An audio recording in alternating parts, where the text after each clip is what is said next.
Herzlich willkommen zu einer neuen Podcast-Folge von Lebenskompass. Heute wird die Folge nochmal auf Englisch sein, weil ich eine liebe Freundin eingeladen habe, mit der ich entweder auf Türkisch oder auf Englisch reden könnte. Und weil vermutlich mehr Leute Englisch verstehen, werden wir das Interview auf Englisch machen.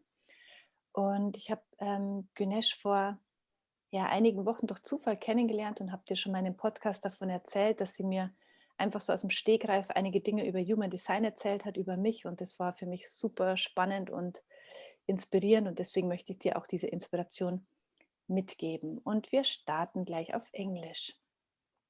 Okay, after a small introduction, I want to introduce you. Thank you very, very much for making this interview with me, Güneş. And maybe first you want to introduce yourself a little bit.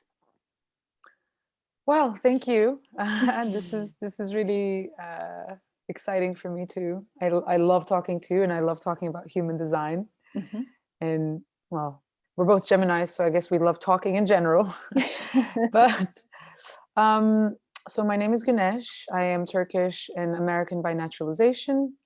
I've spent about 8 years in New York City, and then I've traveled the world, mostly Asia, Europe, for the last 8 years. And since Corona happened, I've been spending a bit more time back in Turkey after 15 years, and it's actually been quite interesting to come home and to my roots. And you have been one of the beautiful gifts of that coming home for me. Thank you. At the moment, you told me that you are in Istanbul, right? At your mother's place? Yeah. At the moment, I'm in Istanbul. I'm at my mother's house. Mhm. Which is a nice place in many ways to relax. Mhm. Mama's home is a different energy. It's always a place I can surrender more than any other place, right? I can sleep Mhm. here better than ever. So I'm in a bit of a resting stage, which is a really good time for it, I guess. It's at the end of December, Mhm. winter, Mhm. and it's a good season to go within and go resting and go, Mhm. shed your leaves and get a little bare and, Mhm. and I guess I'm in a bit of a shedding right now, and it's quite nice. Mhm. Very good. I could ask so many questions about your status now, about your life at the moment. But first question which comes to my mind is where I was so interesting, and I didn't ask you before.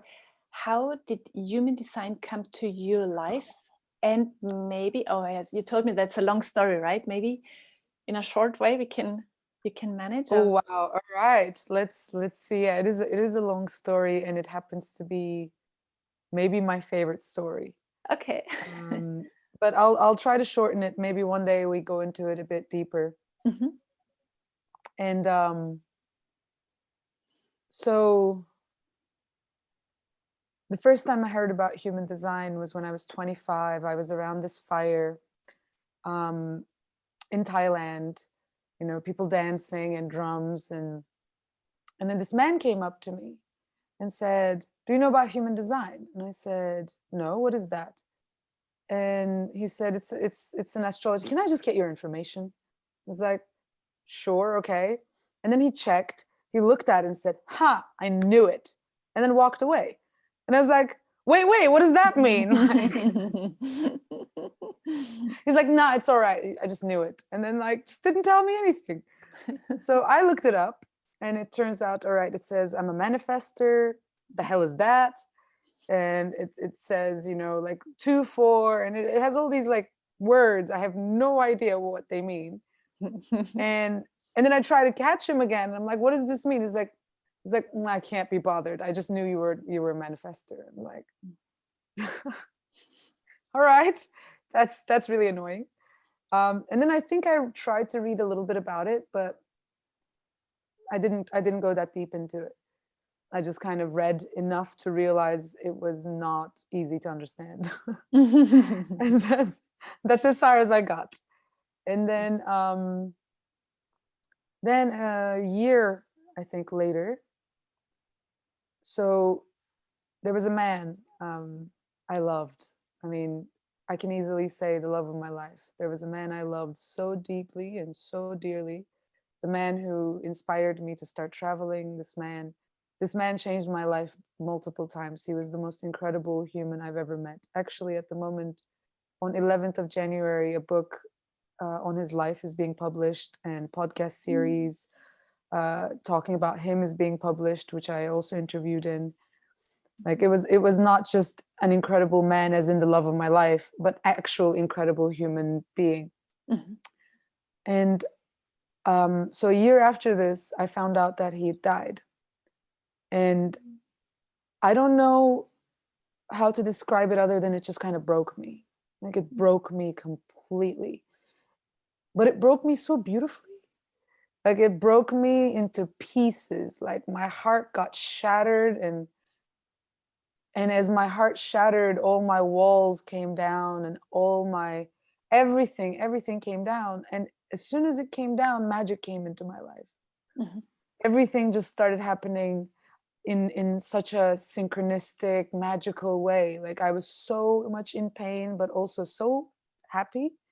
And it was when I found out how much a heart could hold, how much love and how much joy and how much pain. And so it was a really powerful time. And at this time, I reached out to his father, Terry. And I reached out to him saying, hey, like, because I found out about his passing a bit late because I didn't have any social media. Mhm. I reached out to Terry. I said, hey, you know, I've had the most incredible time of my life with your son. And if you'd like to hear some stories and have some pictures, I'd be happy to share. Because when my father had passed 10 years ago, it was something I really enjoyed, hearing his stories from other people. So I thought, you know, his father might enjoy hearing about him. Mhm. So in my mind, I guess I thought I could like help him. And then it turned out he'd be the one to help me, actually. You know, Mhm. Mhm. him and I started talking every day for like 3-4 hours, kind of holding on to each other through this process. Mhm. And his father is the person who knew about human design like a lot, and he knew about astrology, and he knew about magic, and he knew Mhm. about all sorts of amazing stuff. And you know, we would spend some hours crying, and then we'd spend some hours talking about this stuff. So this became kind of a everyday ritual. I'd wake up at 6 and make some tea. He was 12 hours behind me. So like, just we would sit down and talk for 3-4 hours. In these times, human design kept coming in more and more, more and more, and maybe it became a thing I held on to too, but I'm not sure about that, because like it felt like a gift. It felt like something that maybe in a way took over me, Mhm. because in a few months I started getting so curious about it, because it gave me such information that gave me such relief, like such relief. Everything I judged about myself, everything that I thought was Mhm. wrong about me, everything that I thought was what that I had to change. Mhm. Human design basically said, no, you are the way you are because you are the way you are. Mhm. It's all good. And I mean, this wasn't necessarily like personality flaws I'm talking about. It was about the way my energy behaved. This is why I love human design, because it doesn't talk much about personality. It Mhm. talks more about how your energy moves and what your gifts are, and Mhm. how you can work with your energy best. And getting into this gave me a lot of reassurance about everything that I thought was not quite right about me. Mhm. And it gave me this um, drive, because I come from a science background. So I got this reassurance, but I was like, I don't know how much I trust this. So, you know, I need to now check other people. So I just started obsessively checking everyone around me, just to be like, does it say the same thing to you? Does it fit you? What does it say to you? And is it different from mine? And just kind of, you know, obsessively checking. And in this obsessively checking and many hours of conversations with Terry, I accidentally got to learn a lot about it, and got to learn how different energies taste and feel. The more I checked with people, the more, and the more I talked to them, you know, the Mhm. people who were different from me, I'd ask, oh, how does this feel? How does that? And then check with that somebody else. So it was basically like mental research, just went into it fully. And I gotta say, for a while, it took over me so much that if I started talking about it, I couldn't shut up. I still kind of have it, but now I control it a bit better. Now I don't just check everybody. Now I don't, because in some time I had to learn over and over, if someone's not ready for a piece of information, not only do they not receive it, but they reject it, and then I end up wasting my energy. So I managed to stop it, but I could almost feel it at its peak, that this information wanted to be shared. It just wanted to be shared because it was so powerful. And I had this one man tell me, when I was checking everybody's out of control, he was like, I don't want you to check mine. And I was like, why? He said, I don't need this stuff. Like, I don't know why you guys need this stuff. And I said, wow, great. If you don't need this stuff to reassure you, good on you. Like, fantastic. You know, that's good for you, but I need it. I don't feel confident enough in the way I am. And, you know, seeing so many people around me behave different ways. And this system did provide me that reassurance. And I think everything that makes you at more peace with who you are is good. It's good. And yeah, it's good. I don't necessarily want to say I believe in it, although I will say I checked thousands of charts and I've never really been surprised, or I've never really had information that didn't sit right. You know, it somehow seems to work, but I do understand objectivity is not, you know, a human being cannot be objective with all, you know, I understand that. So, but in my filtering system, it passed every test. You know, it passed every test as good as I could test it. Nice. But I still will tell people, you know, don't hold on to it. Like every other piece of information, like every other astrology, every other personality test, and whatever it is, if it gives you relief, take the relief. You know, if it gives you peace with yourself, take it. If it's starting to become an excuse, maybe check it again. maybe. But yeah, in those lines, I'm really happy to share the information and hope that people take it to, you know, create a bit more loving relationship with themselves. Very nice introduction. Wow. And long story, or I imagine that's a quite deep story with all the feelings and up and downs. So you already mentioned a little bit what it brought to your life when you heard about your human design. Maybe you can point out some points when you said, this was the relief, and this is what I am. This is my energy. What were the points? So there are 4 different types of energy according to human design. Well, 4.5. And this is generator, manifestor, reflector, projector, and manifesting generators, which is a mix of 2. So most of the world, about 75% are generators. And you get about 20%, which are projectors. And then you get manifestors, which are about 8%. And then you get like less than 1% reflectors. My energy turned out to be the manifestor energy, which is a rare kind of energy. And what that means in my experience is you just don't see many examples like you. It doesn't mean you're more anything. It doesn't mean better. It doesn't mean anything. It just means you don't see many examples of people operating the way you operate. And then you think something is wrong with you. Like if you're a generator, I think it's a little easier, you know, to see many people around you who have the same kind of desires and passions.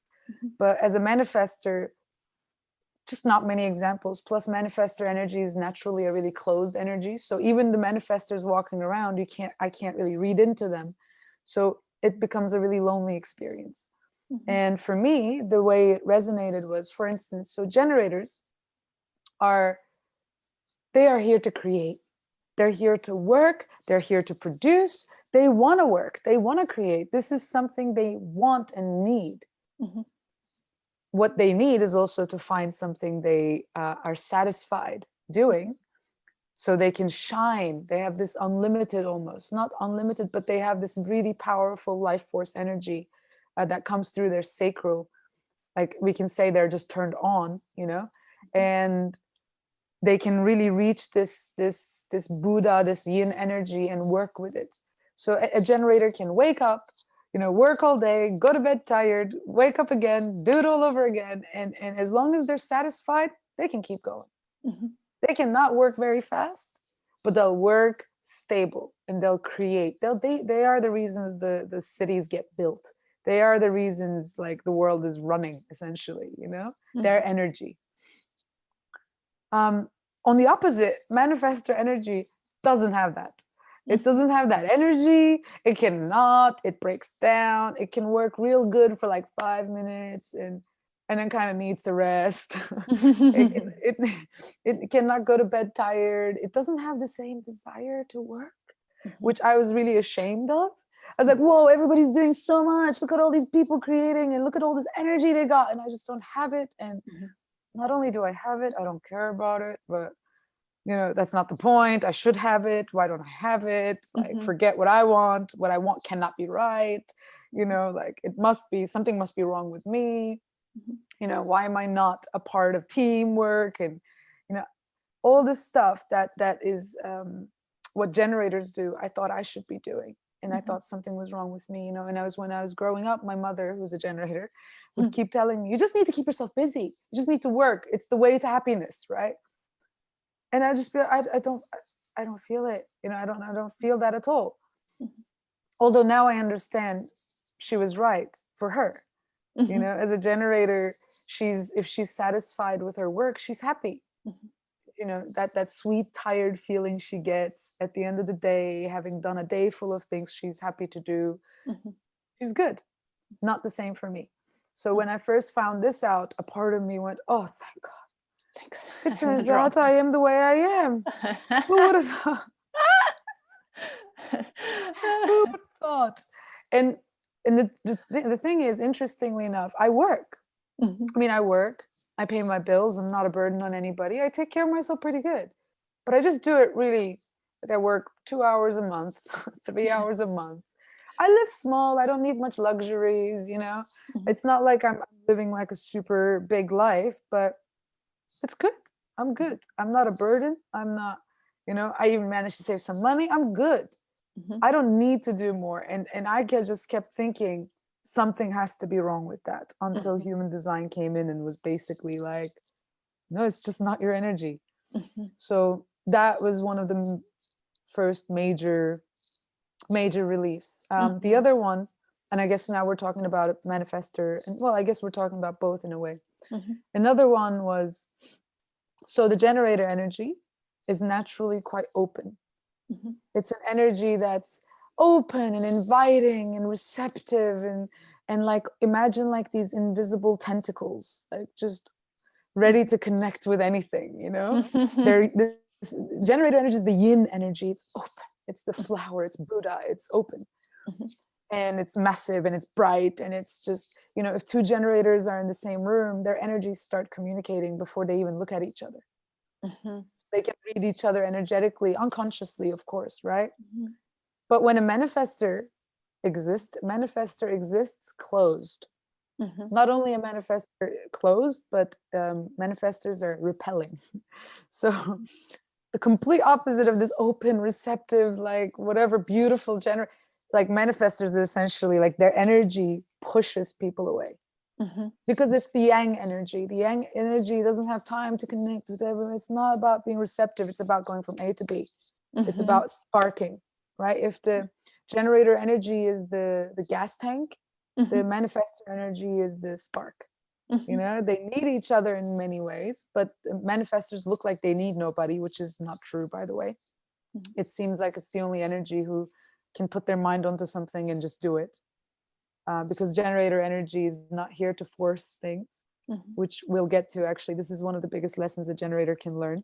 This one lesson, I've seen many generators break down crying when they heard. But I guess I'll get into it because it's quite cool. The generators essentially, even though they are the majority, the way our world has been conditioning us is that we all need to be like manifestors. We need to go and know what we want, go get it, make it happen, yeah, you know. But that doesn't work for literally anybody other than the 8%. And funny enough, that 8% usually gets seen as too much trouble, you know, when they're children and they get punished for being that way. And so we try to push down the manifesting power of manifestors while trying to turn everybody else into what manifestors are supposed to be. So what ends up happening is you get a whole bunch of generators who cannot go in their beautiful yin flow.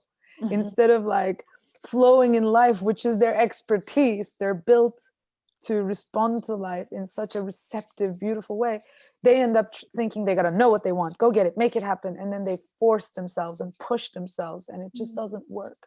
Even if they end up getting where they thought they want to be, they end up disappointed because they didn't allow life to take them and carry them where they would end up through their own divine magic, inviting magic. So now you get these, you know, two sets of complete opposite beings trying to be not what they are. Yeah.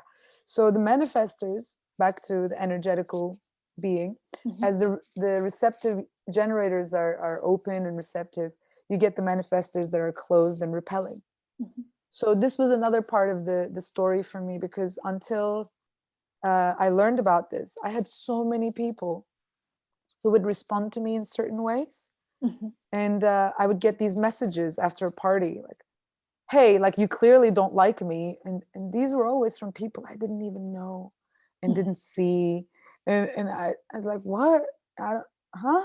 You know, and they had some stories attached to it. You know, one of the girls said, like, clearly you hang out with the popular kids. I'm like, whoa, what kind of, like, what does that even mean? Like, this was an American girl. That's not in my culture. Yeah. I'm like, I don't even have that concept. But I realized, because my energy was closed and repelling, and human design taught me that. So generators can read each other's energies, projectors can read everybody, but manifestors, because it's closed and repelling. So what happens is, when an energy meets a manifestor's energy, they get repelled, pushed back. But they don't know this consciously. So unconsciously, they feel this pushback. And then they write a story about it according to their own insecurities and their own stories. And they write this story and then they put it on you. And it scares them, because this is the one person they can't quite read unconsciously. It's like a dark box. So it puts fear into people, and then they read it with that fear. And because of this, they end up, you know, getting all this feedback from me that I'm not giving, that I'm just existing.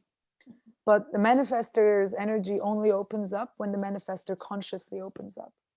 Like, if I meet somebody and if I'm not opening to them, they cannot read. But the moment I open, they're like, wow, this is really surprising. Like, I was really feeling another way about you. And turns out it's not like that at all, because manifestor needs to consciously open. So this was also something that gave me a lot of relief.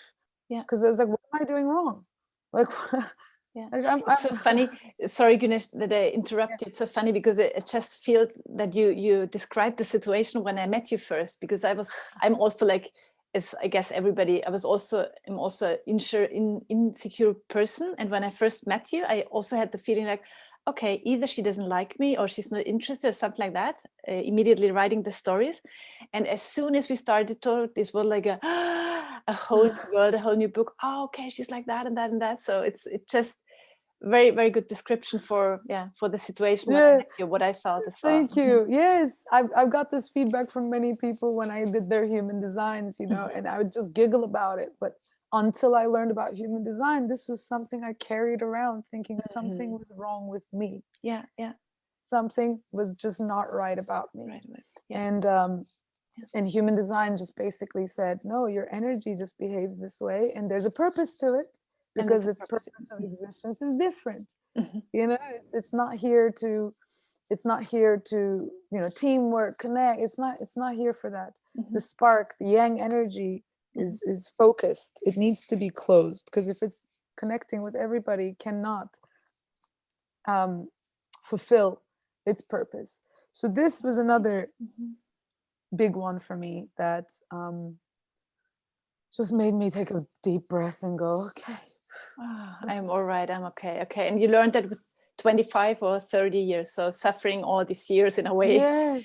Trying to manage your life and to behave in a different way. Exactly. I mean, I gotta say though, so there's also strategies, right? And manifestor strategy is to inform people, and I can give an example to this. So I was in this town, in this beautiful town, and I just out of my mouth came the sentence, it would be great if like women gathered once a while. I just said it. Like, this is, by the way, manifestor's power is their throat. And the truth is, so manifestor is the person who says things and it happens. But they cannot do it when they're trying to do it to manipulate or make people do what they want. It doesn't work like that. All right. Actually, maybe let's talk about that first. Imagine if we're all human beings, we're all one, right? We're all a collective, like a human body. You know, every single cell has a different purpose, but it's all part of the same body. So if the generators are the muscle, the manifestors are the throat, and projectors are the management, you know, connection. And so if something wants to happen, which is part of what I believe in, not everybody might, you know, agree with this, but I believe if something wants to to be given birth to, a project or something, it uses different skills from everybody. And it just uses the manifestor's throat to create that spark, to be turned into action. Like I always give this example, you know, the manifestor sitting somewhere in the desert and was surrounded by its generators and just like everybody, and just accidentally says something without thinking, without whatever, you know, just says, oh, a city here would be nice. And then forgets about it. Like it's a nomad manifestor, so it's going to move on, right? It doesn't. And then generators kind of go, oh yeah, that feels good, you know, according to their inner authority. Like, oh, that feels good to me. Yeah, my gut says yes. Oh yeah, that sounds great. And then they go, yeah, let's build a city. And then they go to a projector and say, hey, can you guide us? Can you help us? We want to build a city. And the projector, who's invited, which we'll get into, says, yeah, great. It sounds great. I'll help you. You would be great at this. You would be great at this. I know the perfect architect. I know the perfect electrician. Like, and then becomes the manager of the whole project. And reflectors over there just being a mirror, which is like a whole other, reflectors are quite interesting too. So the manifestor leaves, long gone, probably somewhere else, thinking, man, I'm doing nothing with my life, while a whole city is getting built. You know, the city wasn't built for the manifestor. It didn't get built because it asked for it. It just, the idea used the manifestor to come through. In the old days, they say the manifestors were the kings and queens and the generators were the slaves, but we're breaking out of that now. Generators are learning to stop being enslaved, and manifestors are learning to stop trying to control in a way. So it's like things are shifting, they say. Yeah, so the manifestor is just a throat. So back to this example, I was sitting with a girl and I just said, I'd be great if women gathered. And she was a generator, so she's like, oh, that's a great idea. And then she completely got on it on her own, had nothing to do with me. She started a Facebook group, chose a location, and like every week, you know, chose a subject, did the things, brought the pillows, you know, did all the stuff.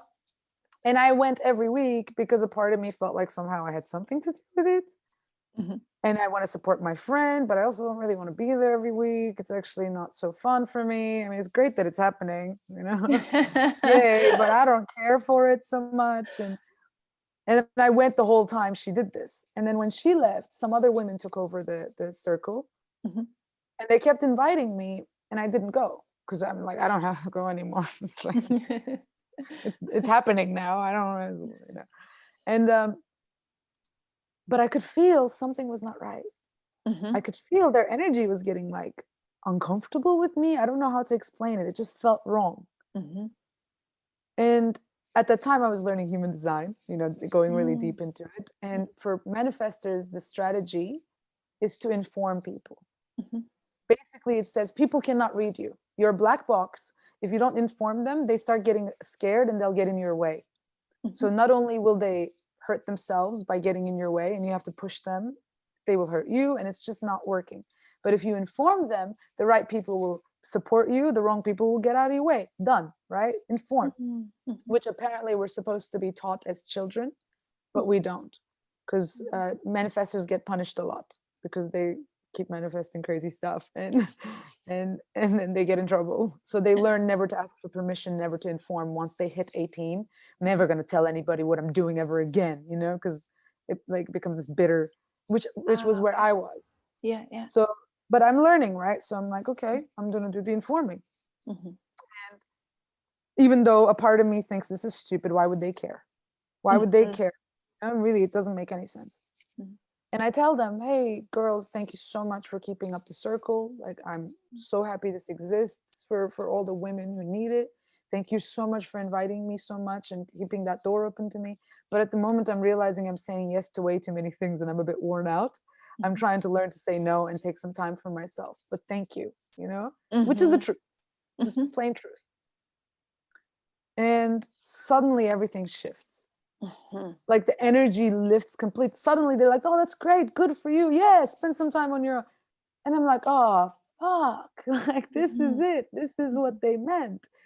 They couldn't read me. So they just kind of made it a personal story and about them. And once I just opened up and was like, this is what's happening, everything shifted. So manifestor's strategy is inform people so they can get out of your way. And if by informing people you lose them, they're the people you need to lose. So, does the information mean like inform people about what you think all the time, what your thoughts, what your feeling are? Maybe, what is? Thank you for this question. I did that mistake. Okay. Yeah. I made that mistake. No. I did do that mistake, and it was exhausting. I'm sure for other people around me too. But no, it's apparently your intentions. Your intentions of, you want to go somewhere, you inform people, hey, I want to go to this place. Like, let's say people invite you and you say no. Not giving an excuse, that's different energy. Yeah. Informing is different energy than making up excuses, which I've done for a long time too.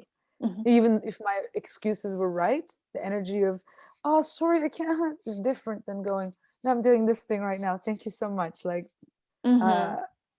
or, let's say right now I have a project and I told my mother, like, oh, I'm going to be home a while. And my best friend called and asked if we can spend New Year's together. And I said, no, sorry, I'm working on a project right now and I'd like to be a bit focused on it. I'd love to spend some time with you as soon as I hit a certain mark, though, just informing. So that way people don't take it personal. People don't misread you through their fear. And again, if you inform them and they say, well, that doesn't work for me, well, great. Now they can leave out of your life. I mean, easier said than done. But now they can leave out of your life and you have some energy, space left in your life for being who you are. So informing is just when you have something you're set to do, when you are not just like every moment, every emotion, every notion, but just when you're in action. Clear aim, When you're in action. So this is the strategy for manifestors, information. For generators, it's almost opposite. For yang energy, for manifestors, it's giving information, action. For generators, it's responding. It's stopping pushing life, stopping trying to make things happen, and just responding to life as it comes. And there's a big difference between responding and reacting. Not reacting, responding. For instance, let's say you set out to be a life coach. I want to be a life coach. My mind found this solution. to all my skills and all the things I love doing. And I'm going to try to do that. I'm going to make a website. I'm going to, try to find some clients. I'm going to advertise. I'm going to market. I'm going to do the work.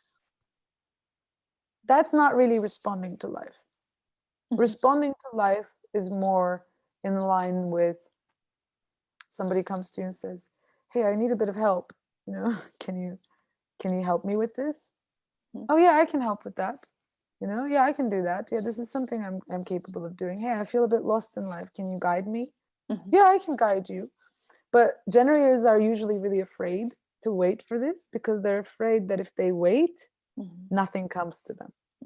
They're afraid that if they don't make it happen, nothing will happen because they've been lied to. They've been told life works only if you actively chase and run and force, So they never give space to just sit there and watch what life brings. And I've seen generators who are incredible at this art, who just go step by step, and they end up in the craziest places that are perfect for them, that they couldn't have dreamed up if they tried in their wildest dreams. It might not be the place they thought they want to end up in, but by the time they end up there, they realize how perfect it is for them. I watched a friend of mine build a business like that, just step by step. Just first she was putting some feathers into someone's hair, and another girl was like, oh, can you do mine too? And then before she knew it, all sorts of girls wanted it and gave her some money. And then with that money, she went to India, and someone back home was like, oh, can you buy me some stuff? I'll pay you. And she's like, oh, right, okay. And then she brought some stuff back home. And then next year was like, oh yeah, lots of people want this. And then bought more stuff, and then realized, oh, great. Like now I have a lot of stuff and it sells. I guess I'll sell them at a market. And then started selling them at a market. And then I remember like right before Corona, we were in India together, and she was like, I don't feel like working at all for some reason. Just don't feel it. It's crazy because normally she works hard. Like when I tried to work with this girl, like 2 days, I broke down. Third day, I was on grass going, I can't, you go without me, just can't, like, can't do this. Which I'd felt bad about before human design. But so she didn't work that year, and then Corona hit, and it turned out that if she had invested all that money, she wasn't going to get anything in return because all the factories shut down. So like her staying true to her energy, to her way of being, instead of forcing by mind, I need to work because summer is coming and I need to make money, and she didn't do that. She just kind of surrendered. I will say this though, I mean, this girl is also quite well supported by her family. Not in this, but just to say, which makes her less fearful. So I can understand this would be 1 billion times harder for people who don't have that kind of safety net to let go of the fear, right? If it's like walking on tightrope, the answer is the same for all of us. Let go of your fear, relax, like allow yourself to empty your mind and go into balance. That's great but what if you don't have a safety net? What if there's like fire and sticks and all sorts of awful things underneath? So for a lot of generators, it's hard to even imagine allowing yourself to go in with such a flow, such an open, responsive way to life. What if life doesn't carry you? What if it doesn't take you where you need to? What if nobody comes to you? What if nothing comes to you? And this I've found is a very common fear amongst generators. I think, among all people, right? It's just my lesson in life. Always try to let go once again. I mean, I'm a manifesting generator. You told me that, so it's should be mostly a generator. Mostly a generator. Manifesting generators, which we can get into, is the 4.5, the half category, because they have the power to both manifest and generate, and they are magical creatures, but they are mostly generators still. Basically, they're a gas tank who have their own spark. So if the spark, how long does it take to, let's say you cook a meal, if it takes 1 hour, only 1 second of that is the manifesting, the spark. The rest is done by the gas tank. Yeah. You know, most of the magic happens through that receptivity.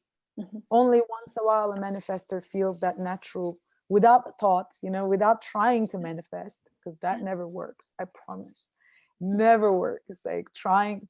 So this is maybe on another conversation, chapter 2, chapter 3, whatever. But manifesting power comes from emotions, from ego, from instinct. It doesn't come from the mind.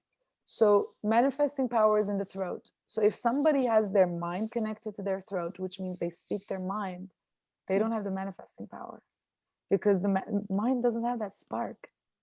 So if something is coming from your mind, it doesn't happen, not like that. But if it comes from your entire being, it's full of emotional spark and whatever, then it like has the fire to create something. But a lot of times trying to manifest something happens because all the trying, I think, happens from the mind. You know, trying in general, which I've never seen really help. Doing helps, What trying. Yeah, exactly. I just tried to figure out these different energies in my life as well. And what I felt is that it's if an idea comes to my mind suddenly, it's first step. Yeah, that's good. Okay. And then I check double, like I wait 1-2 more weeks and I check how often it comes to my mind, but without thinking about it. Not like, if I would do the interview with you, then it would be a project like that. It's just like, oh, interesting. I'm taking a shower and once again Güneş comes to my mind, and then I'm cooking and like, oh wow, interesting, once again I think of a part of the interview. So then it's like, it's the double and 3 check, like, wow, how often does this person or this idea or this project come to my mind? Is it maybe something like which you try to explain? The way I would explain that is more like the way a generator can move and would move wonderfully is just a basic core. Oh, I want to talk to this person and I'd like to share this person with the world. Done. And instead of like you either checking, double checking, I think the double checking you have is because your inspiration centers are open, which is again like the chapter 2, chapter 3. People like you who get inspired a lot do need to take some time in their inspiration to make sure it's their own inspiration. That's for sure. But what I mean is more like, instead of thinking what this would end up being, just doing the first step. And then let's say, oh, you know, I like this person, I want to talk to this person, it feels good to talk to this person, I'll do that. Wow, I would love to share this person with the world because I think this person has stuff that they can share. Great. Then you do that, then maybe people respond saying, oh, I would like more, and then you go, okay, let's do more. And or let's say part of you goes, oh, I haven't had enough, you know. But natural energy, not the mind energy, just this natural desire to connect, natural instead of going, oh, we could do like 5 different things and then that could go from here, and then I can do this, and like, and then now I have a podcast. That doesn't work. You know, that totally fits to my energy as well, what you told me. And there was one more thing I wanted to add, sorry for interrupting you, which was so important for me. Just go with the feet. No, I forgot it. Inner authority. Is it inner authority? I want to give an example what you said, that it's like just feeling with the flow without the aim to have the project at the end like this and that and that, just the feeling. And that was one important addition. Anyway, maybe it comes to my mind again. Okay, when you let go, I'm sure it will. It's just how it goes. Well, this is the thing, like, this is easier said than done in this world where we need to make money and we want to respect ourselves, and we might have stories about the things we want to do, and in that world it becomes harder and harder to let go of the desire to control. Sorry, just came to my mind. But also I think it's for generator important. I heard somewhere that, for example, for me it's totally true. I have this idea of feelings like, I really want to talk with this person, I really want to do that. And sometimes of course, it's not every idea, every project goes to a way, gives this answer. So sometimes I want to do an interview because it's really very interesting. Let's stay with the example interview. And the people say no 3 times, or they don't have time, or something happens. So or I have a really great idea. It comes just out of me and I try to follow it or try to do it and it stops in a way. So it feels really frustrating. And then to see like, this is okay. Just leave it out of your life or just give it a flow. Do you know what I mean? Okay, I want to go into the exact word you just used. Yeah. Frustration. So there are themes for every energy. For manifestors, there are two energies. It's peace and it's anger. So manifestors just want to be at peace. They just don't want to be pissed off. They just don't want to feel the anger of being controlled. That's it. If a manifestor lives a peaceful life, doing its own thing and just not at war, they're good. They really don't need much more. I mean, they'd like to have more. Of course, it would be great to do stuff, but main core need is this. And for generators, the main core two themes is satisfaction when they're aligned with their energy and frustration. So frustration is a wonderful alarm bell for any generator. If you feel frustrated, recognize it. It's great, good to feel frustrated because it's telling you, hey, you're forcing somewhere that doesn't want to be forced. You know, this is it. This is the sign. You know, if this is a roadblock, the moment you meet your frustration, let go. Whatever it is you're trying to do. Let's say you want to do a project or you want to buy a plane ticket, but nothing is working and you feel super frustrated. Your computer doesn't work, like internet just broke down, and this is the moment. Just go take a bath, take a walk. Okay. Stop. Yeah, that Stop. works good. Surrender, let go, you know, and then come back to it and check again if it's still running in you, you know, check again, you know, is it time now? Because for all you know, you're not going to buy that ticket and days later something's going to happen that, you know, should have meant that you shouldn't have bought the ticket or whatever. Which, by the way, I'm a little bit nervous saying this because life can get pretty insane if you start reading life with these signs and I guess the core is just recognize your feeling, give yourself a break. Whenever you're pushing, whenever you feel frustrated, whenever you feel that, you know, just that, like, why is this not working? You know, that's the place for a generator to just go back into their magic. You know, imagine Buddha, right? Buddha is the yin energy. And imagine Buddha is sitting under a tree. Do you think Buddha goes, oh, I'm really hungry?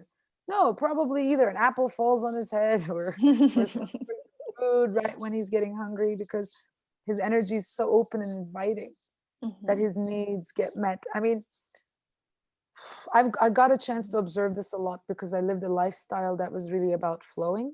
Like I've been living nomadic for 8-9 years, never any plans, never round trip tickets, never, you know, just never knowing what the next step is, and surrounded by people who live this way too. So I got to observe it. I understand it's not so common and easy in the system. You know, in the system, when you got to get something done, sometimes you got to get it done. You know, like, so what I would suggest is for people, play with it, play with this energy in small examples. You don't have to lean your whole life into it right away. You know, you don't have to just kind of go, no, boss, I can't do this, I'm frustrated. You know, like, you don't have to, you don't have to jump to that level right away. You can start playing in small ways, you know. Let's say you want to meet a friend and something keeps going wrong, and or like you said, there's somebody you want to talk to and it's not happening, or you know, whatever. There's something on your mind, small something that's not working. Practice surrender in these little moments and see how things go from there. Like, watch, observe, become a scientist. You know, you don't need to do this with like a whip in your hand. You can do it with your little scientist glasses and go, ooh, I wonder what happens when I do that, you know. And then Okay. and then it becomes a really playful energy. It becomes really fun, and then you can test the system on your own. You know, this is what I tell people: don't buy into human design or astrology and nothing without checking how it serves you. You know, check if this serves you. If it serves you, follow it, and follow it in small ways always. You know, check Well, we haven't talked about projector and reflector either, but I want to say a bit more about inner authority. So you will find in your system, if you check your chart, it will say inner authority, and it will either say instincts, spleen, or solar plexus, which is emotions, or it will say sacral, which is gut. So some people have their gut as their inner authority, and gut people get a response right away. You know, if somebody comes to you and says, "Hey, would you like to work for me?" The answer is really quick. Yeah, or no. You know, and gut response doesn't say why, it doesn't explain, it doesn't go into detail. It just kind of goes or you know. I don't have it, by the way. This is the feedback I'm getting. But check yours, you know, check everybody with their gut instinct, follow how your stomach responds. And these people can also play with it a little bit in small ways, you know. Do you want to go out tonight? Like, maybe, like when you say maybe go for it, see what happens, you know. Or something basic like, oh, do you want this food? Just say yes and see, you know, how not listening to your gut or how listening to it feels different energetically, because a lot of people are in their mind and they think they need to make the best decisions with their mind, but the mind is very limited. Actually, your entire being is a mind. Your stomach is a very strong mind. So for gut sacral authority people, they can respond to life.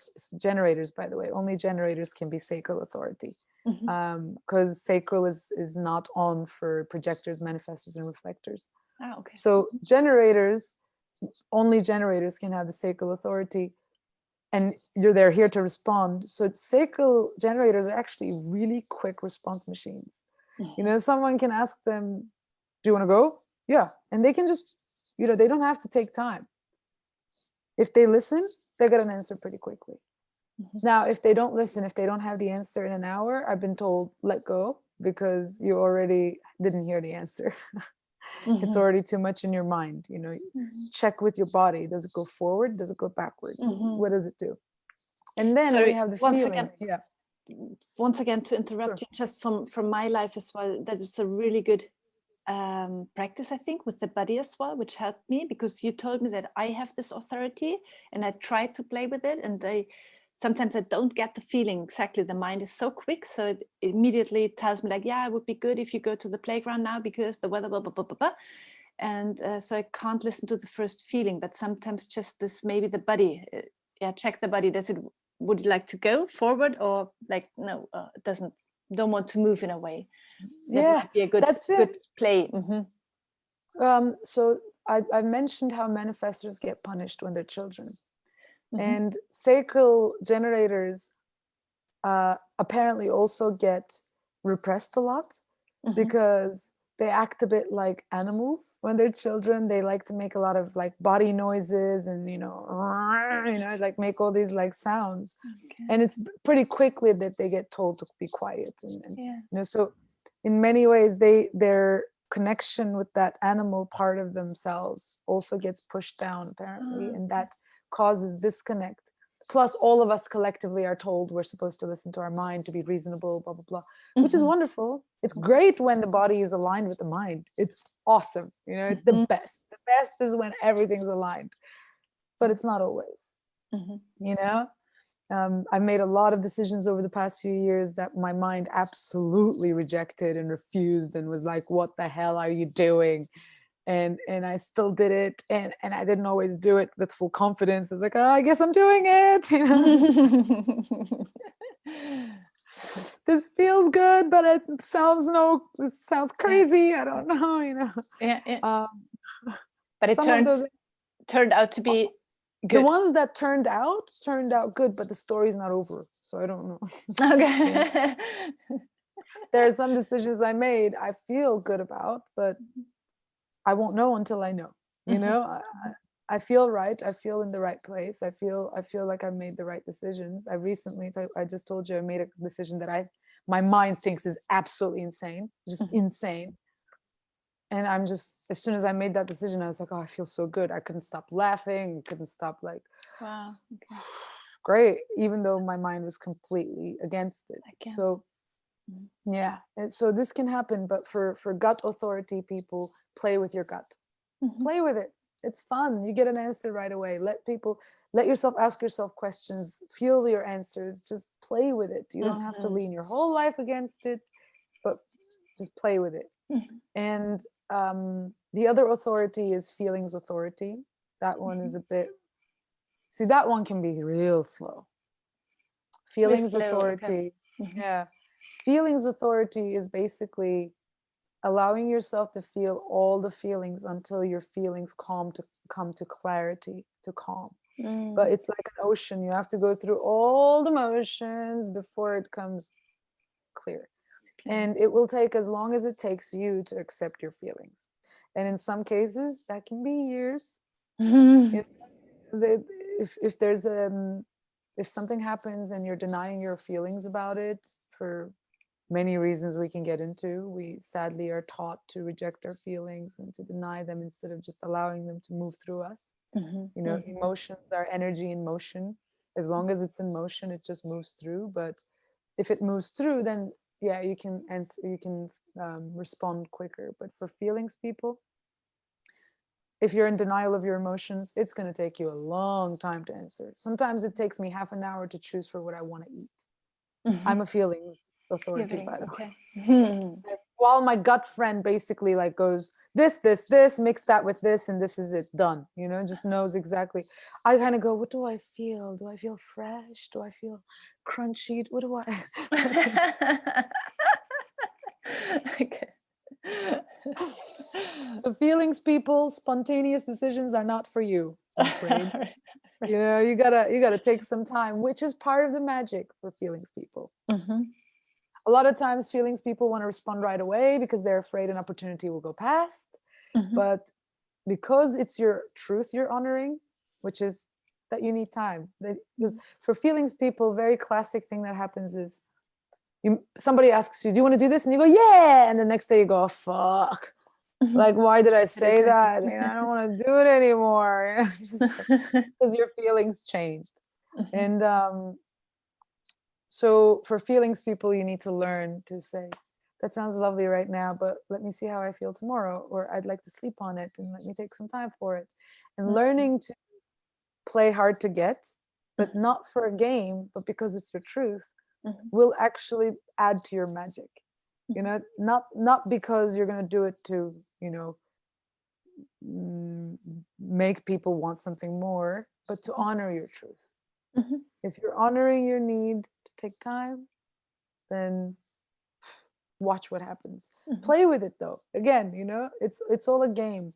You can play and observe, and just for a while trying to observe yourself as objectively as you can will be really helpful, without the mind saying, I'm a generator, I need to do this. Am I frustrated? Is this frustration? Should I do this? That is too much mind. Which is hard because all this information is pretty mind information. So letting go of the mind while honoring this information can be a bit of a balance game. Good luck to everybody who wants to dive into that journey. And honestly, at the end of my sessions, a lot of times I just say, dude, take what you can out of it that tells you it's okay to be comfortable. It's okay to be at ease with yourself. It's okay to say no to something if your entire being says no. And it's okay to do something, or if it's okay not to chase something when it feels wrong.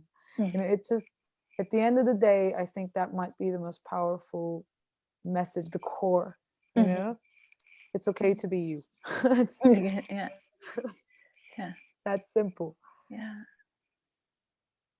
Whenever I listen to this human design, I think like it should be a must to know the human designs of the children, even start in kindergarten, because then it would be so much easier for the children as well. To be honest, I don't know the human designs of my two children, but whenever you tell me something, I feel like, maybe I shouldn't push my son in that way too hard, because it might be that it's his personality.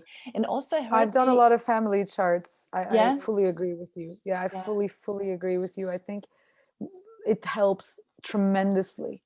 Both to sides, recognize, right? recognize the differences.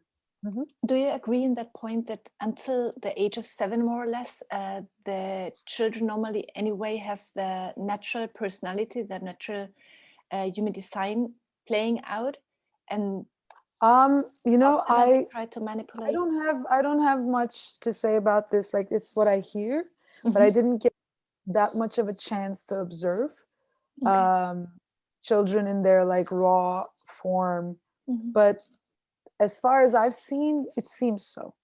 Just like everything else, especially if you're a child who kind of grows up in a safe environment, safe-ish, to be yourself, then you're mostly apparently yourself until a certain age and society starts having its call on you. So if you're at home, let's say you're not in an abusive household where you have to immediately shut down your parts, then it seems, children naturally are who they are, until they learn that they're not supposed to be how they are.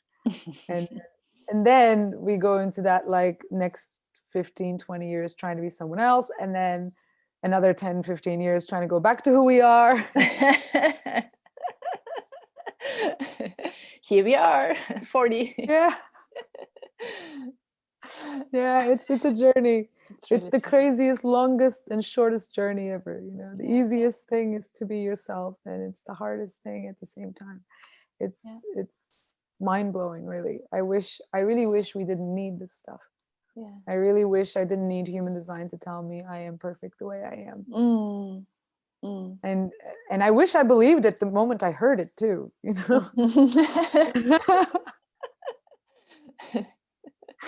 Like, I got all sorts of proof, and there's still a part of me that goes, yeah, but yeah, I know that very well. But I like your message in general, your key for everything, which is also like my solution for everything. Get the parts of human design, get the parts of Australia, get the parts of trauma therapy, of whatever, which serves you in a way to be more yourself and to love yourself more in the way you are, maybe. And and not. But it's so hard to be yourself when you don't know what being yourself means. Yes. And then we try to figure who we are by our mind, but at the same time who we are keeps changing, and then we keep trying to catch on to this echo almost of our personality. But at the bottom, at the core, there is this silent part of us, not the personality, not like who I am is someone who likes this and who does it. No, underneath all of that, there's a part of us that's just and when you feel it, you really feel it. I've had a chance to feel it quite a few times, and then I also got lost in the path of trying to get there with my mind many times. But at the end, I keep realizing it's the easiest way of being, even though to clean yourself up can be a bit painful, to surrender what you've been holding on to can be hard and scary. But when you do, in a way, it always feels like a relief. And sometimes these reliefs are really unexpected. Sometimes, like, I know a friend of mine who lost a huge chunk of money, huge, like, and he was so afraid this was going to happen, everything went wrong, and I asked him, how are you doing? And he said, I feel relieved.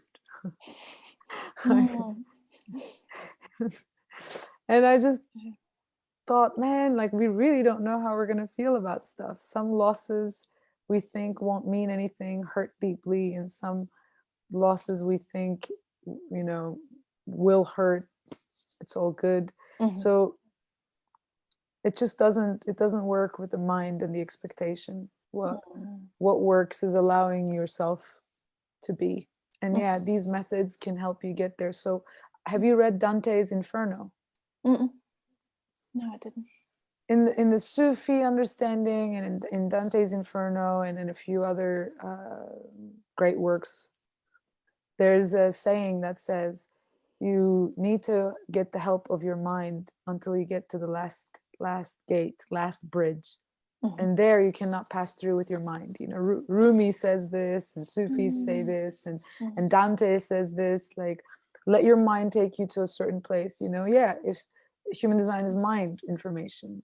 Let your mind tell you it's okay to be who you are. It's okay to be who you are, and let yourself learn these systems that support you into that journey until even these things cannot help anymore. There comes a point where these two you have to let go of. You know? But until that point, this stuff is wonderful. Until this point, it's wonderful to get the reassurance of being yourself. It's just how beautiful. and whether should I talk a little bit about projectors? I feel I left them out. Sorry, I interrupted you 3 times. No, God, look, this is what I mean. The information is so much that it and we haven't even touched, like, we've just done the tiniest 5% like of surface. This is like surface information. But this is also the stuff most people see when they look at their chart. So I think it's a good start, like basic start. So we talked about projectors. So we talked about generators, open energy, you know, connecting, and manifestors, closed and repelling and moving. And projectors are focused and penetrating. So their energy is not connecting with everybody. It's not closed to people. It's like super penetrative and focused. So they're here to read other people's energies. They're fantastic at reading people in unconscious ways, you know, and in a way it helps them guide people better. So they don't have the sacral power that generators do. They're not here to do work the way generators can.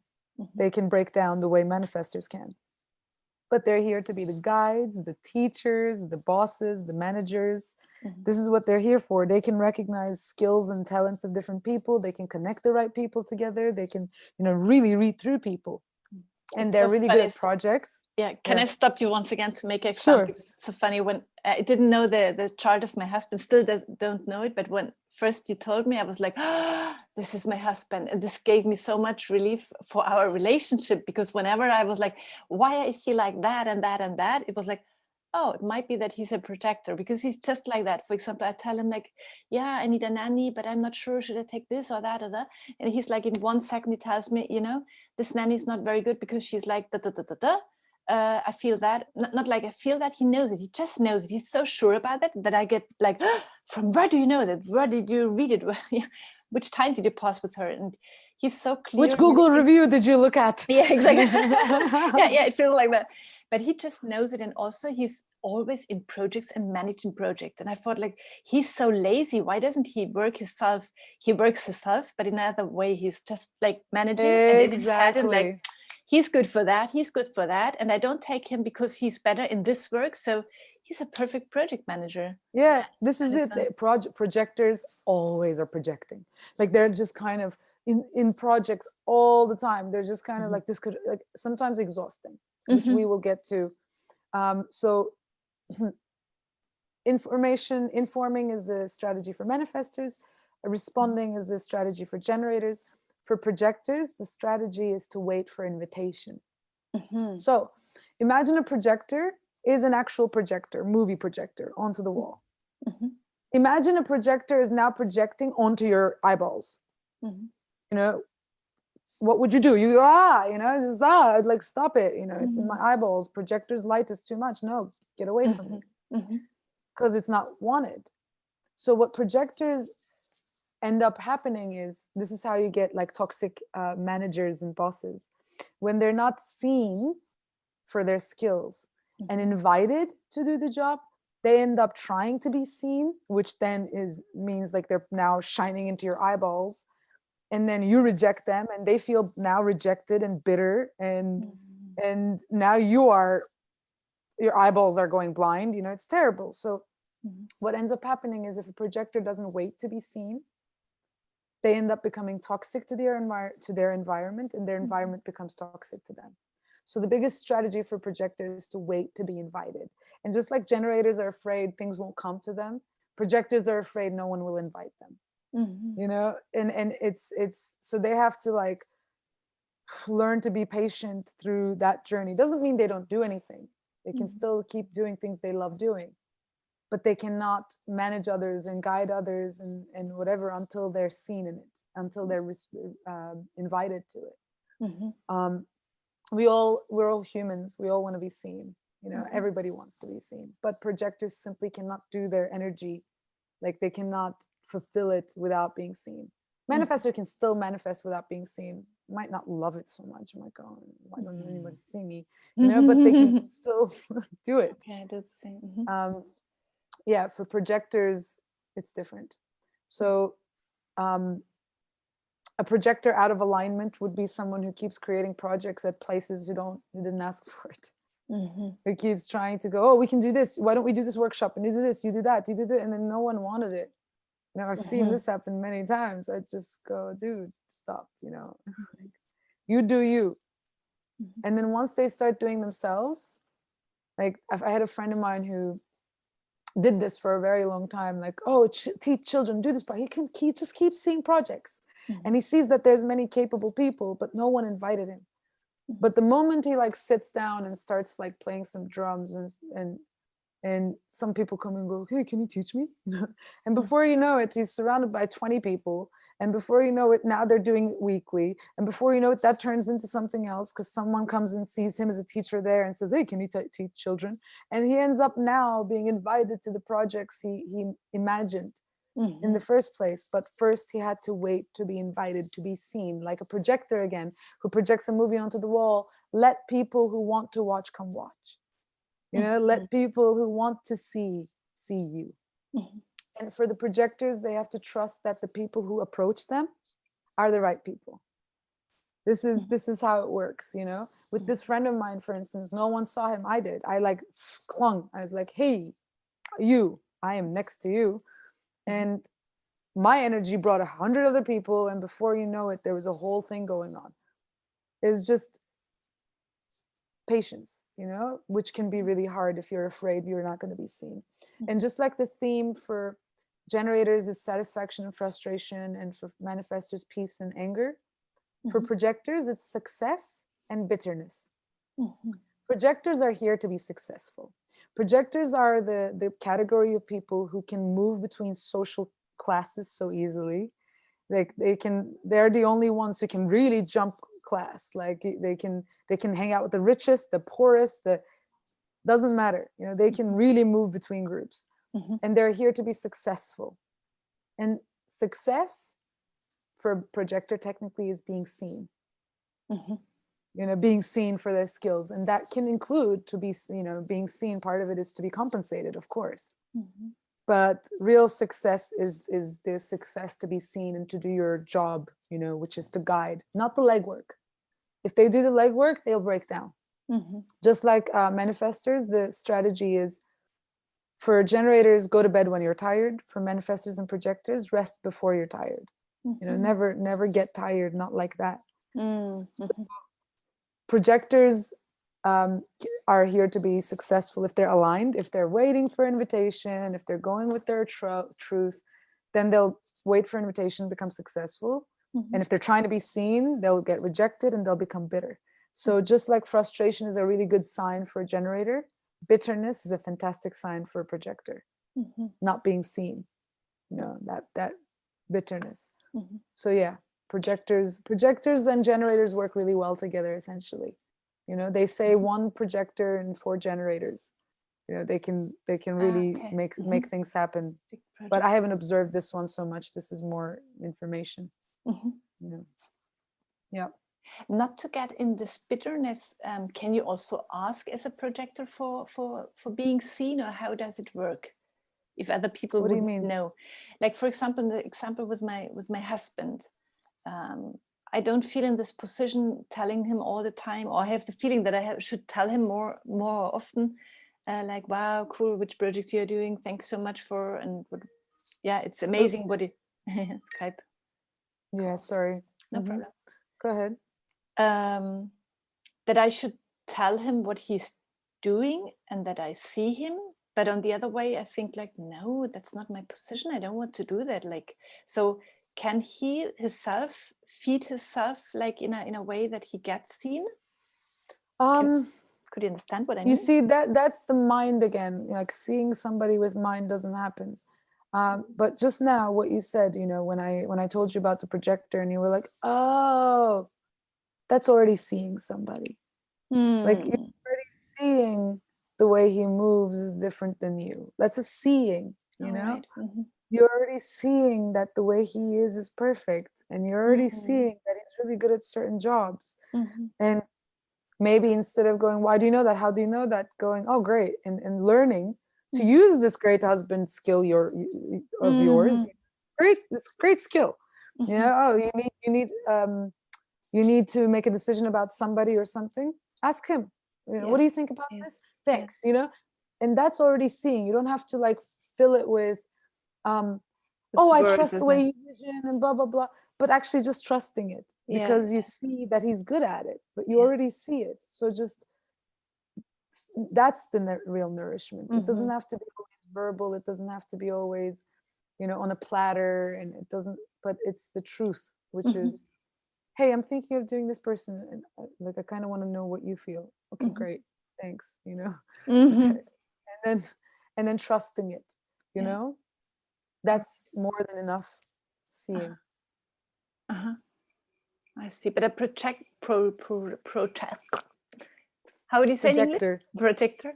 Himself. Can he actively do that in a way to be seen? I mean, if he's seen, he knows it, I guess. But can he actively see himself? No, he needs people for a project.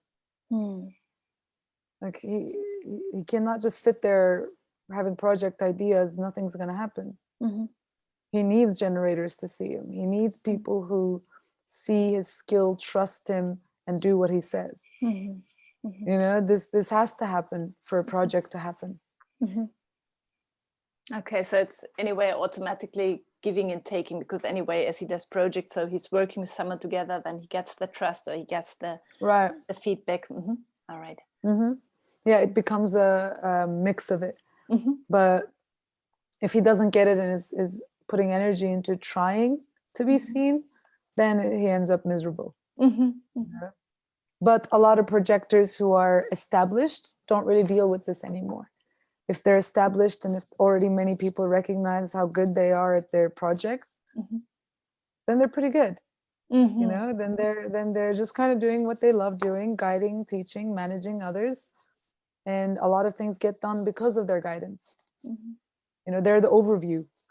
They're the and the example with the desert, you said that they are sitting on the side and just managing, right, the generators. Right. They're going, "Oh, you're really good at this, you do this, you're really good at that, you do that. I know this person, you would work with this person really good."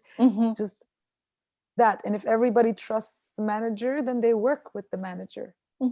Then everybody's happy to be told what to do. They're happy to be guided because they want to do the work, especially if someone sees them for their skills, truly, which the projector can, if they're aligned. Then everything works out beautifully, and that's how everything gets created in the world. We need project managers. We need teachers, teaching us how to do things who don't have the energy to do it.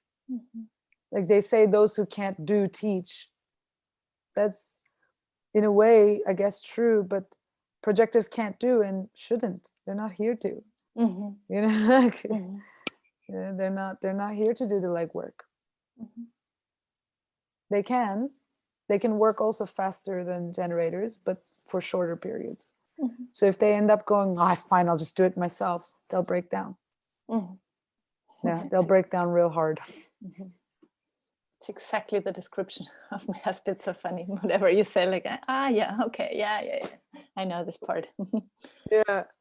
It's really important. And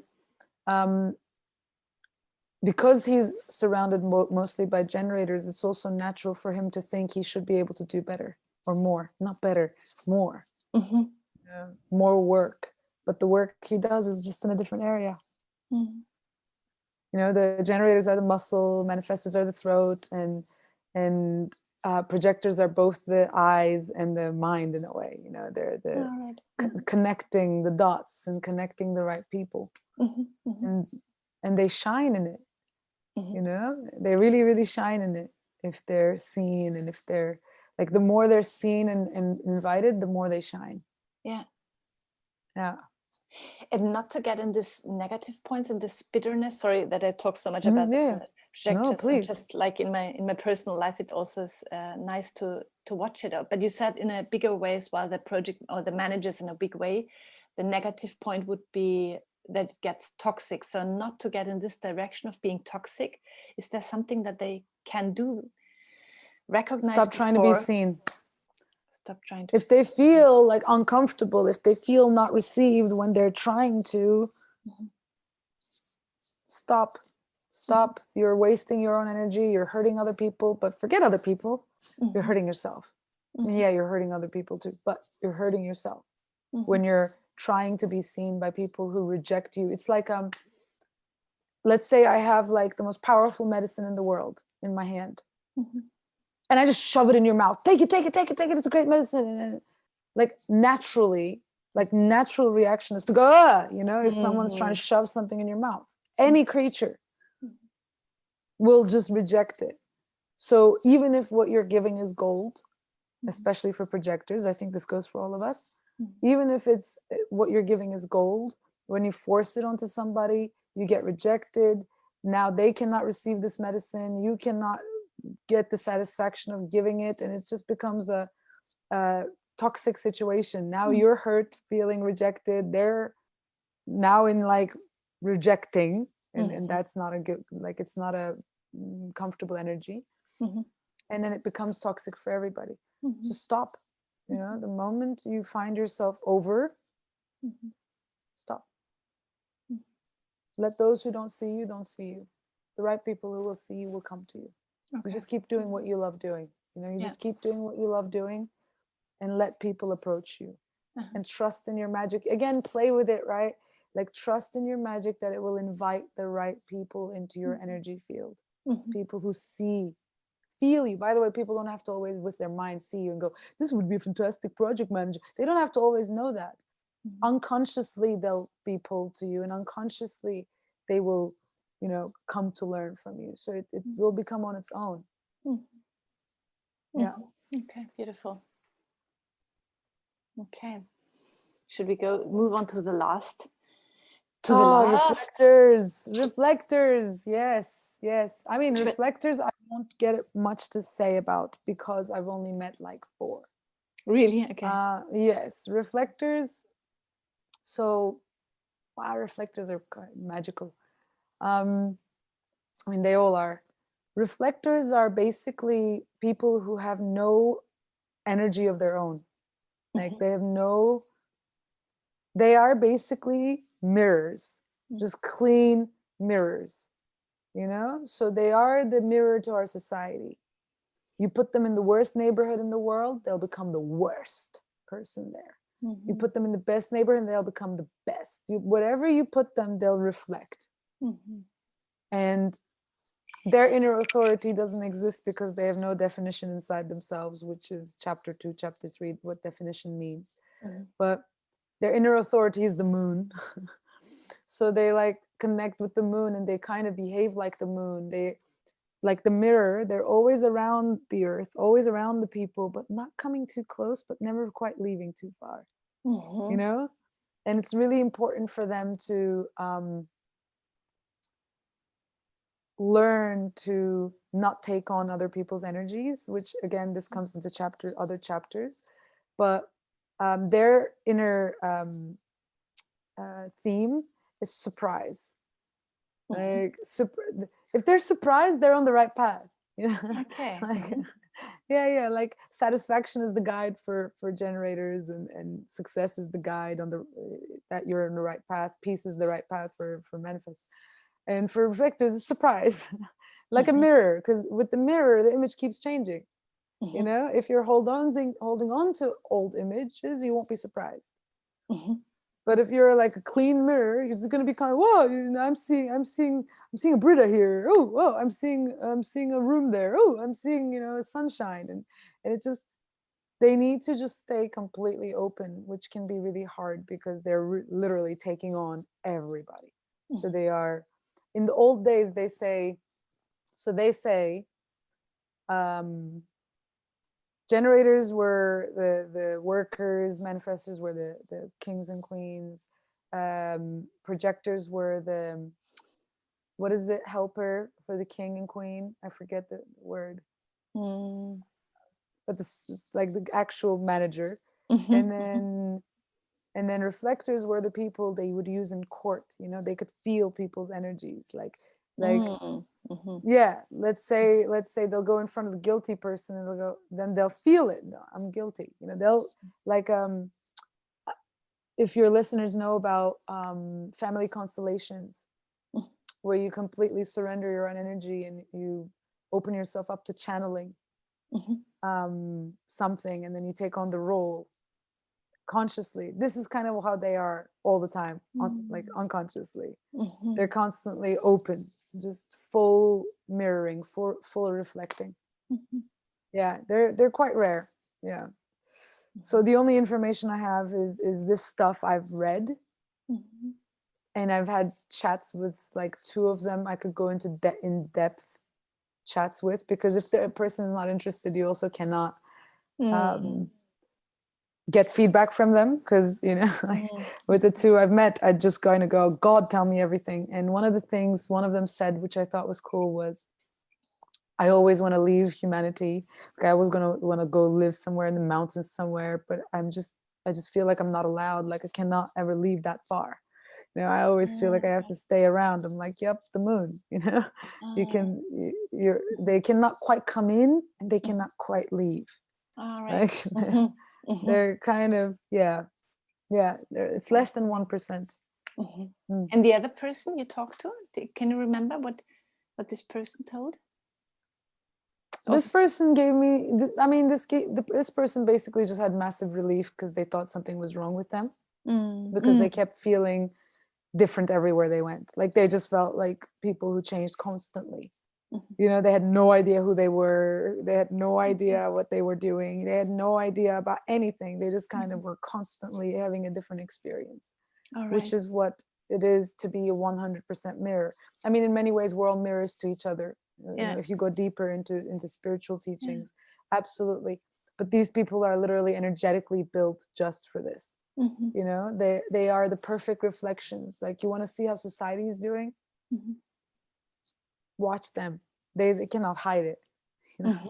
They're like I lived in a really spiritual community, and through this person I could see all the beauty and all the problems in our community, and the hidden problems, like hidden beauty and hidden problems, in our community. These, like, for instance, judging the ones who are not spiritual, etc. That wasn't ever done out loud, but I could see it in this girl so clearly. It was because she lived in this community, so she was just reflecting exactly what she was getting. And around me, she would become a lot like me, which the first time I met her, I was really relieved because I loved her. And then I found out she's a reflector. I'm like, great. I guess I love my reflection. That's good. Can you give an example? I tried to imagine how it feels, for example, being next to them, or how she reflected that there's not outspoken words of hidden. How it feels is they feel super receptive. But in a few seconds, you start interacting with yourself. Like, especially if you are somebody who feels good, they'll stay around you a lot more because they feel good around you, because they're reflecting your energy. So she would come to me a lot. But in her, like, if I watch her from afar, she'd be very quiet, not really interact with anybody, Just around me, she would suddenly start becoming really sassy and start becoming really confident, start becoming really loud, and start becoming, just changing. And then with somebody else, she would go into a completely different identity, and I could watch, like, with someone else, she'd become really quiet and really, like, soft and all right, okay. You could even say, oh, this person's not real, you know? Yeah, just thinking about that. Yeah, this person is just like pretending, but no, they're just reflecting. Like a chameleon in a way, Yeah, changing all the yeah, time, but wherever the like surround. not a chameleon from the mind, not a chameleon to survive. It's just literally they can't help it. This is what they're here for. But again, less than 1%. I think the rest of us adopt qualities of that as much as our chart allows it, because we all have open spaces. Most of us, I've only seen like one chart that's completely defined. So every part of your chart that's open will be a mirror. So we'll all have mirrors in ourselves. Like my chart has out of 9 motors, I have 4 defined, so 5 open. So I'm more mirror than I am, you know, definition. So I have those skills too. You know, you do too. Everybody pretty much has, other than very select few, has the skills to mirror, but not everything. You know, like, you know, not in the entire being. These people are entire being mirrors. Yeah. So yeah, this like ability to shift can sound familiar to everybody, but the way they do it is full embodiment, fully. So it's, yeah, they're a bit hard to pin. You know, it's a mirror. It's so hard to like see them, you know. Oh, Yeah. Funny, because I'm just thinking of old classmates, for example, and whenever it comes to that point that you judge someone in a way that you think like, oh, he's like that or that, for example, that you cannot pin him, you would say in English, as just a girl came to my mind who was like that, and I judged her so much for that. But might be that she's in that direction, and immediately you try to figure out why you are judging persons in general. It happens to us all, but then it makes it easier to be smooth and soft with persons, right? To say like, okay, maybe it's her work in this life, or her personality. It's always somehow about us. Look, you can judge a generator saying they do, why can't they do this? Like as a manifestor, I'm like, why can't they do it? And they can look at me and judge, why doesn't she work enough? And or why is her energy rejecting me? And you can look at a projector, why doesn't he work? And why is he always trying to guide everybody and manage? Like, does he think he's the boss of me? We can all judge each other, but at the end of the day, our judgment is ours, and it teaches us about ourselves. The other person is just a path for us to recognize the judgment in us anyway. So it doesn't matter who we're judging and why we're judging. The answer is, I think, always to recognize ourselves judging. And we usually, I think, judge when we are hurting. You know, let's say you think you're being real and you're not getting any friends, and this person who's like clearly acting different with everybody gets friends, and a part of you might resent that, you know. Like, I'm being real and I'm not, nobody likes me, and this person's clearly fake. But in reality, what you need to see there is a part of you feels maybe unloved, and that you're not seen, and that's the actual important part there to see. You know, if you focus on what you feel about the other, the more you focus on your judgment of the other, the longer it takes you to get to what you really feel inside. Though sometimes it's fun. I mean, it's sometimes a lot more fun to cling on to judging somebody else than to see our own painful truths. Sometimes it's painful. So yeah. If human design helps you judge less, great. It's one puzzle. Fantastic. One puzzle piece, but for sure, I totally agree that it has to be something with myself whenever it happens, judging. And also it's a part of the way, right? At first I said like, oh, you're judging, you shouldn't judge, why are you judging? So once again, you're hurting yourself. Like, it happens. Now you're judging yourself. Like one of my best friends, the moment I fell in love with her was I told her something, and she responded with, I'm judging you, but I'm not going to judge myself for it. And then that's it. That's all she said. I left it. I loved it. I just loved it so much. I was like, oh my God, yes, please. That's it. That's the point. Yeah. She didn't even explain what she was judging. She didn't even say, I'm judging you, but I'm not going to judge you. She's like, I'm judging you, but I'm not going to judge myself. And this in this sweet childish way, right? Like, oh, I'm judging. Like, how interesting. It's always like my thesis of 100%. life. Like yeah, let's live life with this feeling of like, oh wow, how interesting. Like with yourself and with others. Like, oh, that's interesting. Yeah. curiosity is one of the Great. most beautiful open energies, and Mhm. and like the scientist classes, not judgment classes, objective classes. Look at me doing a judgment, how cute, Okay. like even how cute is a judgment there, right? Like, oh, Yeah, like yeah, great. here's the Yeah. me doing a judging. Yeah, Interesting. interesting. Exactly. Yeah. Yeah, Let's stay with yeah. that. Yeah. And yeah, if human design helps you get there by recognizing you're perfect the way you are, and people are different than you, Mhm. people operate different than you, even though we're all the same, we're all one, we're all Mhm. part of the same, we operate differently. Mhm. We Mhm. also make the mistake of thinking everybody is like us or should be like us. Mhm. um and in some weird ways, like, I forget other people exist often, that Mhm. not everyone's like me, Mhm. like, and I mean, I know it with my mind, but I often forget it anyway. Mhm. And I think human design can help bridge that gap a little bit, so we can recognize how we operate differently, and give Mhm. each other space to Mhm. operate differently. Mhm. Some people work fantastic under pressure, some people break down under pressure. Mhm. Instead of judging the one who breaks down under pressure, uh, maybe not giving them any pressure, because, like, if the point is to get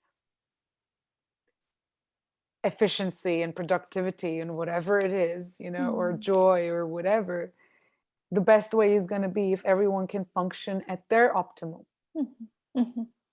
That's it. Mhm. And if this system helps you recognize each other's optimal, or even if the fact that each other's optimal comes from different ways of being, that Mhm. your processes are different, like, I realize, like, when I'm working, I work really good in short bursts. Mhm. I always have this fantasy where I'm like living really quiet and calm, and like watching the smoke from my tea, and watching the sunset. But that's not how I work. That's not how I function right now. Mhm. And like, so working for 8 hours. And, no, I work for 20 minutes, go talk to a friend, go take a walk real quick, and like take care of 5 things while I do that. And I kept thinking something was not right about it. Yeah. But we just all have different processes. Mhm. If somebody now tells me, oh, you're not working the right way, you got to work this way, which we've been Mhm. all told, because we all went to the same schools where we were supposed to function all the same way, Mhm. learn the same way, and test the same way. So we now believe if we failed that system, we're no good, instead of somebody telling us, you just learn different, you just move different. Mhm. I think human design actually could be a wonderful, another tool Mhm. to understand each other better, Mhm. to understand our differences Mhm. and similarities, and at the bottom, of course, there's humanity, and then at the bottom of that, there's just being one with everything, of Mhm. course. But in this oneness with everything, like ants, I always give ants as an example. Mhm. You get worker ants, which are small and they move real fast, and you get the soldier ants, they're big, they're kind of chunky, they don't move so fast, and they got like spraying acid or whatever. Mhm. And then you get the queen ant, and you say the queen, it sounds better. No, she cannot stop giving birth. Like, she just popping eggs constantly, like in the bottom of the hive, cannot even go out for like some air, just kind of constantly popping out eggs. And you get the like caregivers who are probably super caring, it's just their nature. It's like, I don't even need air, I'm just going to take care of these eggs that are not mine, like. But it's all for the hive. Everybody Yeah. has a job. It's all one Yeah. Yeah. collective, Yeah. but everybody is built for something different. If you ask now the soldier ant to go pop some fucking eggs, it's not gonna work, is it? It's gonna go, for some reason I'm pushing real hard, but nothing comes out. Oh, I love that example. Yeah, it's so funny. Exactly. That's just what we try to do in our society all the time, right? Yeah, Most of the time. Yeah. yeah, this is it. This is exactly it. you know, a generator trying to be a manifester is exactly this. Like, don't be a manifester. Go hang out, man. Go do the thing you love doing. Because you're doing that thing, the world continues. You know, those babies are great, but somebody's got to feed those babies. Like, the manifestors doing their job. Everybody's doing their job. If we can all truly do what we're here to do, I really truly believe there will be perfect balance in the earth. Like in some African tribes, I've heard that you know, some people are farming the strong and whatever, and then some, like, and then drummers, the musicians are making music, you know, like 8 hours while the farmers are like plowing the land, you know, like 8 hours of drumming is not easy. You know, like, it's not, you cannot say they're not working. They're doing what they're good at, that they're doing what they're, and then that drumming gives energy to the farmers and they move with that energy, one, collected together. So everybody has their part.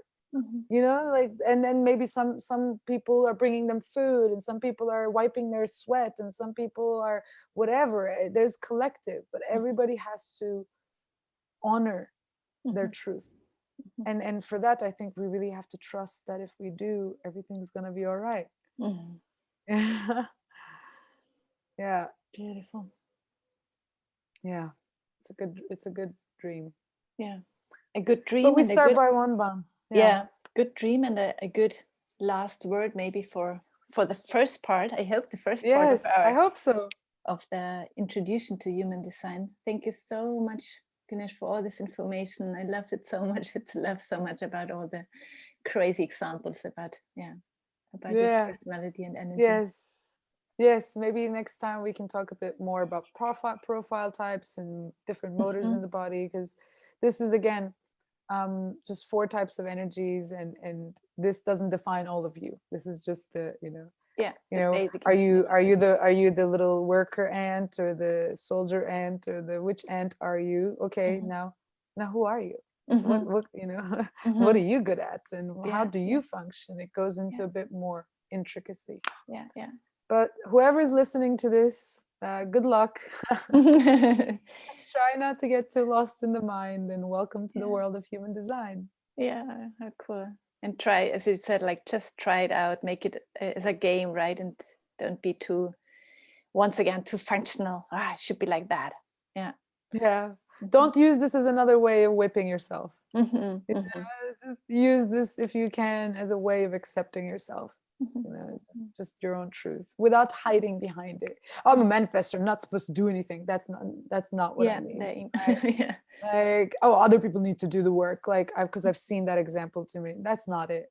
You know that's not it if it doesn't feel right either. It's this inner balance. But not an excuse, and not another way to whip yourself or hold on to your habits that are not deep down really serving you or the people you love. We're all here to help each other, move together, create together, you know. And this is about finding your place in it, so you can be the best version of yourself you can be, for you and for the world. Good luck. I can't Godspeed. I can't add anything, because you just tell it in such a beautiful way. Just I sign it. Perfect said. Thank you so much, Britta. I'm glad we got the time to do this. Yeah, me as well. And let's talk again very soon. Yes. Okay. See you. Bye-bye. Thank you. Bye-bye.